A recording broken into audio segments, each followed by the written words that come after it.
ব্যক্তিটা কে? আল্লাহ রাসূল সাল্লাল্লাহু আলাইহি ওয়াসাল্লাম, যাকে আমাদের হেদায়েতের জন্য আপনি পাঠিয়েছিলেন। আরেক রওয়ায়াতের মধ্যে আছে, এই প্রশ্ন করার পর আরেকটি প্রশ্ন করে। আরেকটি কি করে? প্রশ্ন করে। কি প্রশ্ন? ফেরেশতারা আবার জিজ্ঞেস করে, তুমি এই প্রশ্নের উত্তরগুলো কোথায় পেয়েছো? এই প্রশ্নের উত্তরগুলো তুমি কোথায় পেয়েছো? তোমার রব আল্লাহ, তোমার দ্বীন ইসলাম, তোমার এই ব্যক্তি রাসূলুল্লাহ সাল্লাল্লাহু আলাইহি ওয়াসাল্লাম দেখা মাত্রই চিনে ফেলেছো, এই প্রশ্নের উত্তরগুলো কোথায় পেয়েছো? এই কথা বলার সাথে সাথে তিনি উত্তরে বলে দেন, আমি দুনিয়ার মধ্যে আল্লাহর কোরআন পড়েছি, আমি আল্লাহর কোরআনের মধ্যে রাসূলের নাম পেয়েছি। রাসূলকে দেখি নাই, কিন্তু রাসূলের নাম পেয়েছি। আমি কোরআন পড়েছি, রাসূলের নাম পড়েছি, সেখান থেকে আমি রাসূলের হাদিস শিক্ষা গ্রহণ করেছি। আমি কোরআন এবং হাদিসের মতো আমল করে, সেগুলো ভালোভাবে পড়ে, সেগুলো মতো আমল করে আমি কবরের মধ্যে 3টা প্রশ্নের উত্তর আমি শিখে আমি আজকে আপনাদের সামনে উপস্থিত হলাম। সুবহানাল্লাহ। 3টি প্রশ্ন আমি কোরআন এবং হাদিস পড়ে 3টি প্রশ্নের উত্তর আমি রেডি করেছি। উত্তর রেডি করার পর আজকে সশরীরে আমি আপনাদের সামনে হাজির হয়েছি। এই কথা বলার পর আল্লাহ পাক রব্বুল আলামিন আসমান থেকে ডাক দিয়ে বলেন, হে ফেরেশতারা, আমার বান্দা সত্য বলেছে। আমার বান্দা কি বলেছে? সত্য বলেছে। আমার বান্দার কবরের মধ্যে জান্নাতের বিছানা বিছায়া দাও। শরীরের মধ্যে যেই কাপড় পরিধান করানো আছে সেই কাপড় খুলে নাও। তার আমার বান্দার এই বান্দার গায়ের মধ্যে জান্নাতের পোশাক পরিধান করাইয়া দাও।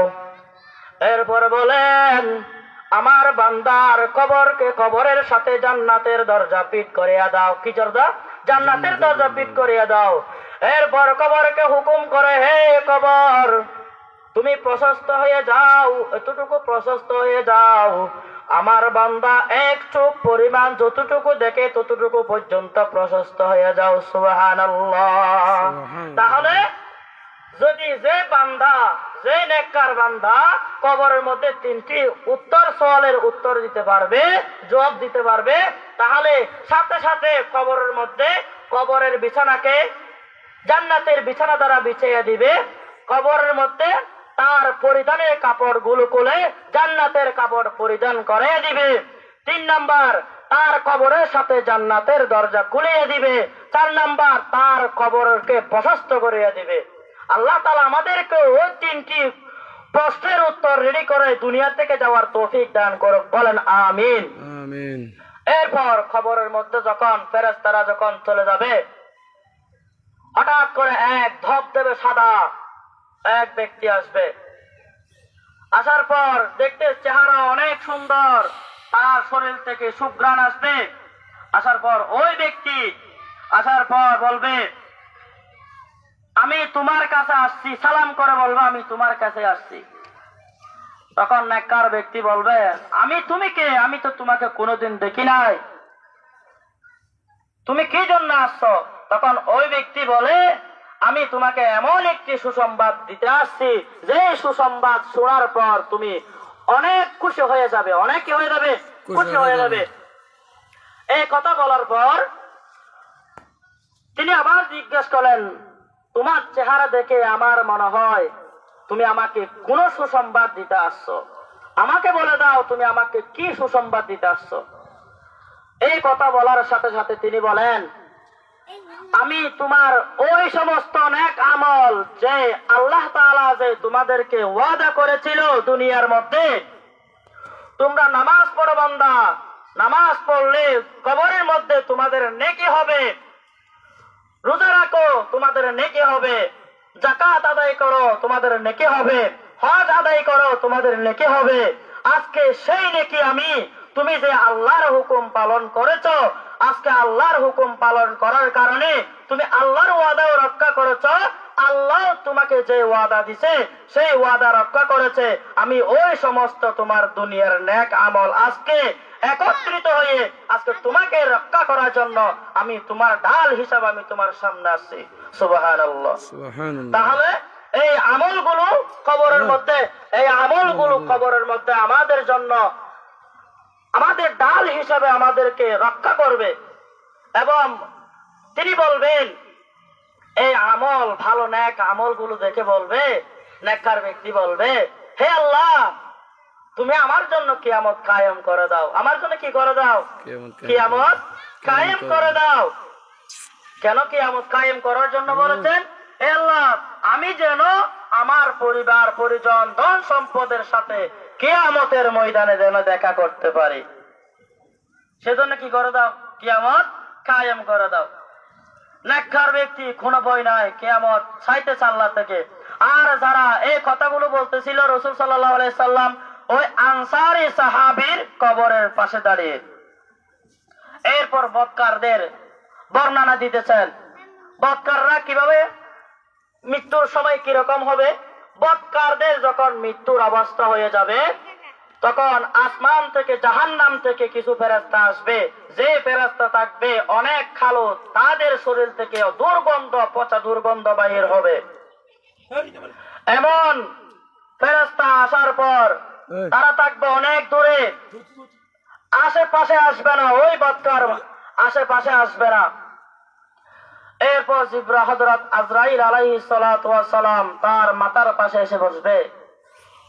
বদকারের মাথার পাশে এসে বসার পর বলবে, হে নিকৃষ্ট আত্মা, তুমি তার অন্তর থেকে, তার দেহ থেকে তাড়াতাড়ি বাহিরে চলে আসো। আল্লাহর আযাবের মধ্যে পতিত হওয়ার জন্য তাড়াতাড়ি অন্তর থেকে বা রূহ থেকে বাহির হয়ে যাও, তার দেহ থেকে বাহির হয়ে যাও। এই কথা যখন বলবে ওই নিকৃষ্ট ব্যক্তির, বদকার ব্যক্তির আত্মা ভয় পেয়ে যাবে, বাহির হইতে চাইবে না। তখন আল্লাহ রাসূল সাল্লাল্লাহু আলাইহি ওয়াসাল্লাম বললেন, হে সাহাবায়ে কেরাম, যখন ওই বদকার ব্যক্তির রূহটা যখন বাহির হইতে চাইবে না, তখন জিবরাইল আলাইহিস সালাতু ওয়াস সালাম তার হাত ঢুকাই দিয়ে জোর করে তার আত্মা বাহির করে নিয়ে আসবে। এমন ভাবে কষ্ট পাবে, যদি প্রতিটি পশমের মধ্যে যদি গরম সুই দিয়ে, যদি লোহার সুই দিয়ে প্রতিটি পশমের মধ্যে ঢুকাইয়ে দিলে যেভাবে কষ্ট পাবে, ওই রূহটা বাহির করার সময়, বদকার ব্যক্তির রূহটা বাহির করার সময় সেরকম কষ্ট পাবে। নাউজুবিল্লাহ। তাহলে বদকার ব্যক্তি যখন রূহটা বাহির করবে কষ্ট পাবে, এরপর আসমানের দিকে নিয়ে যাবে, আসমানের দরজা খোলা হবে না।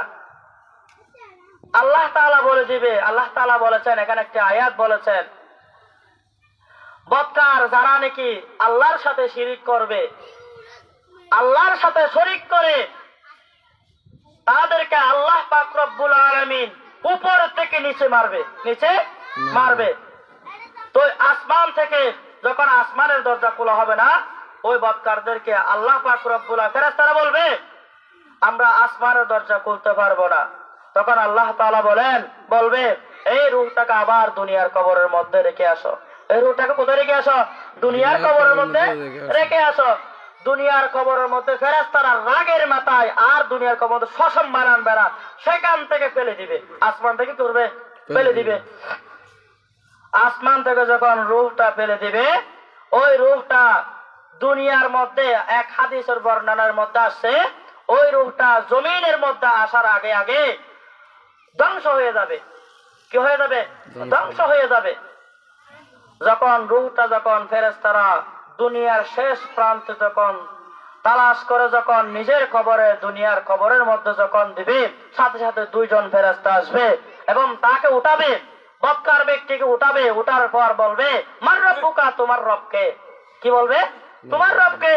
তিনি বলবে ইয়া আল্লাহ আমি তো জানি না, লা আদরি আমি তো জানি না, মান দীনুকা, তোমার ধর্মকে। ইয়া আল্লাহ আমি তো জানি না, হায় আফসোস আমি তো জানি না। এরপর বলবে তুমি কি এই ব্যক্তিকে চিনো? তখন তিনি বলবে আমি তো এই ব্যক্তিকে তো কোনোদিন দেখি নাই, আমি তো চিনি নাই। এই কথা বলার সাথে সাথে আল্লাহ পাক রব্বুল আলামিন আসমান থেকে ডাক দিয়ে বলবেন, হে ফেরেশতা, এই বদকার ব্যক্তি মিথ্যা বলেছে, এই ব্যক্তি মিথ্যা বলেছে। এই ফেরেশতারা, তোমরা তার কবরের মধ্যে জাহান্নামের আগুন জাহান্নামের বিছানা বিছায়া দাও। তুমি এই কবরের মধ্যে জাহান্নামের বিছানা বিছায়া দাও। এই কবরের সাথে জাহান্নামের দরজা ফিট করিয়া দাও। তার পরনের কাপড় খুলে জাহান্নামের কাপড় পরিধান করিয়া দাও। এবং ফেরেশতাদেরকে হুকুম করবে, হে ফেরেশতারা, তোমরা এই তার কবরকে সংকীর্ণ করে দাও, এমন ছোট করে দাও, এমন ভাবে ছোট করে দাও। ফেরেশতারা ছোট করার অনুমতি পাওয়ার পর ফেরেশতারা কবরের দুই পাশের মাটিকে এমন ভাবে চাপ দিবে, এক চাপের কারণে এক পাশের হাড়গুলো আরেক পাশে চলে আসবে। আসার পর হঠাৎ করে একজন ব্যক্তি, কালো গন্ধওয়ালা দুর্গন্ধওয়ালা একজন ব্যক্তি আসবে। একজন ব্যক্তি কবরের মধ্যে উপস্থিত হবে। উপস্থিত হওয়ার পর ওই